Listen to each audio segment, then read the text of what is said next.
Welcome back to YesterGaming for the start of my Let's Play overview of a truly classic game, GoldenEye 007 for the N64.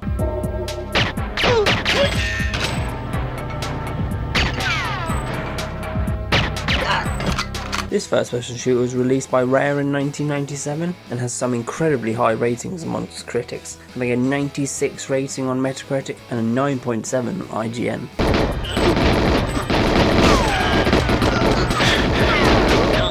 So with these high reviews from critics, it's a good game for a modern gamer to go back to and see if he rates it as highly. So I booted up the N64, popped in the cartridge, and began another journey into the history of gaming.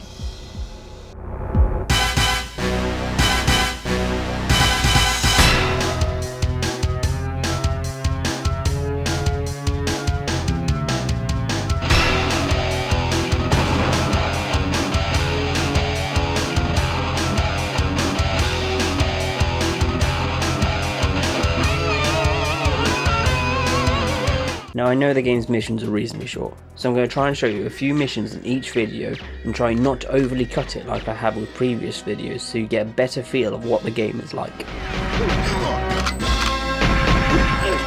So clearing the cartridges of all save files, I then start a new file up and I pick the first level, the dam.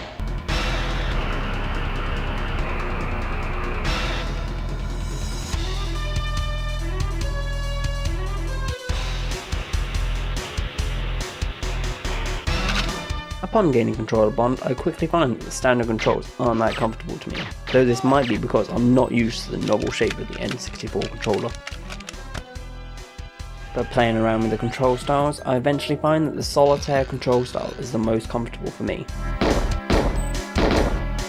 Well, semi-comfortable. I'm not gonna lie, as I played through this entire game, it still felt a bit alien to me as someone who predominantly played PlayStation games.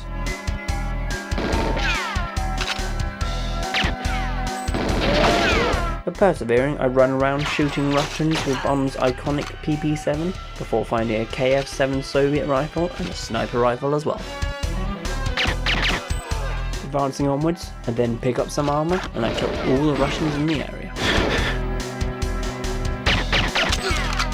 But this is where I get a little stuck, as I can't seem to get through the door. I try shooting the burn, I try using the covert modem on it, I try for about 5 minutes trying to work out how to do this before I actually work out I just need to use the action button. And after that embarrassing event, I kill a soldier in the top of a tower before having to deal with a security alarm that draws all the other soldiers in the area to me.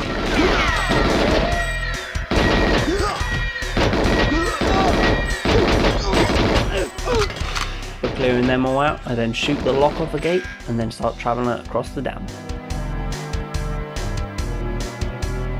I then have to kill a few soldiers in the towers on the dam before then heading down into the dam itself.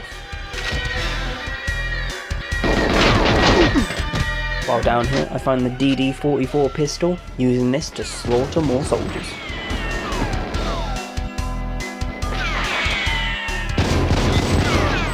Eventually, I head back outside, kill a few more soldiers before I remember that my mission is just to jump off the dam, which I eventually find the spot I need to, and I do it.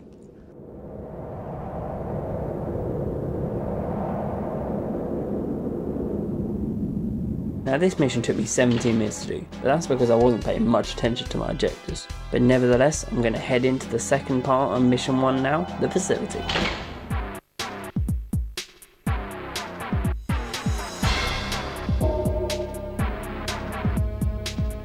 This mission starts off in the air vents, where I have to crawl through before we eventually drop into a toilet. Now in this room I know that there's soldiers, so I kill any that I find, and I have to check all the cubicles to make sure none are hiding.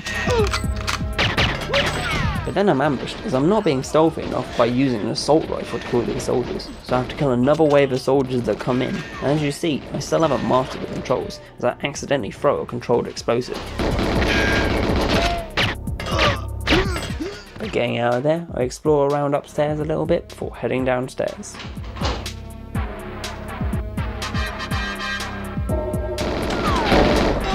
And after trying and not really succeeding at using the aim mechanic of this game,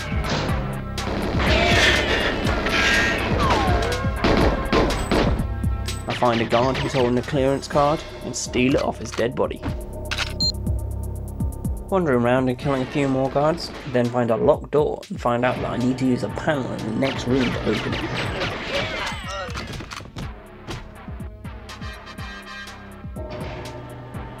So using this panel, I then dart around through the door and I find another couple of guards in the locker room.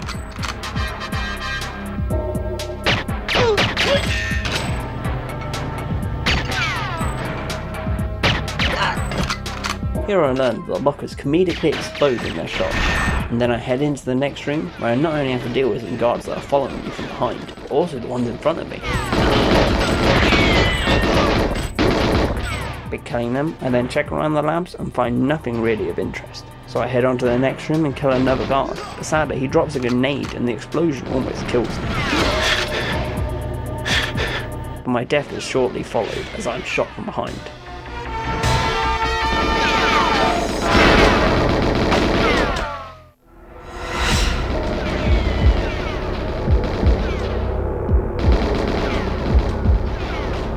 So coming back, I do all the same again, and I make easy work of the guards in the area that I died in.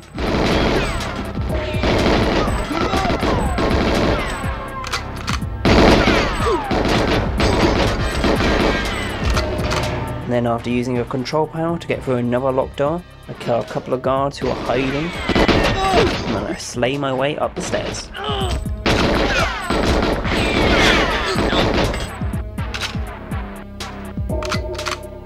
Finish him!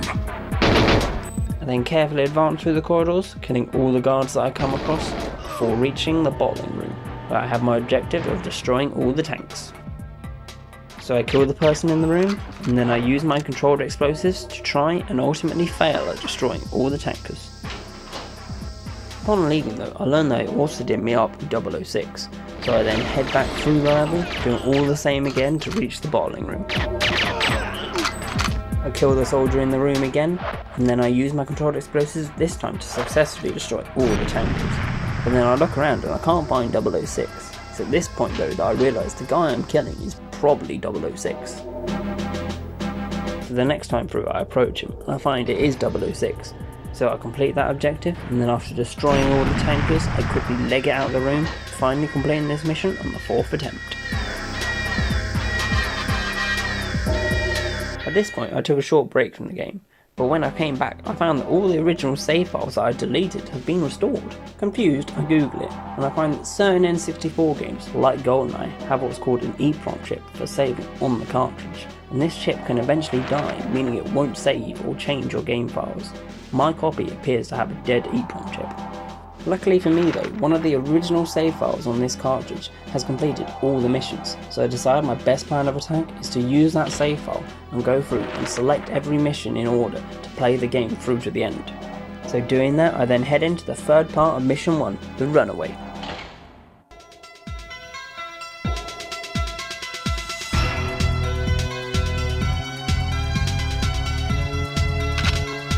Reset my controls, and then kill a couple of guards before heading out into the snow.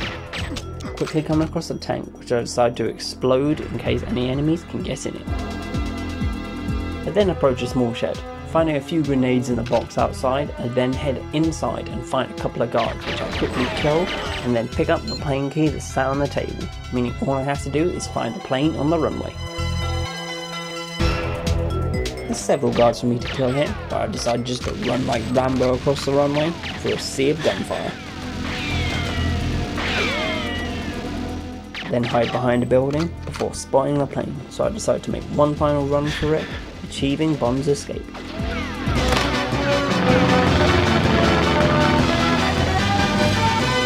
And with that quick mission finished, I think I'll call this video quits here. So if you want to see what happens in mission 2, then check out my next episode.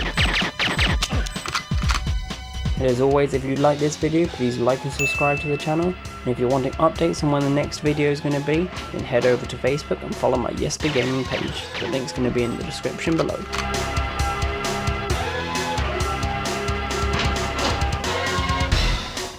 And with that, I hope you've all enjoyed it, and I'll catch you in the next one.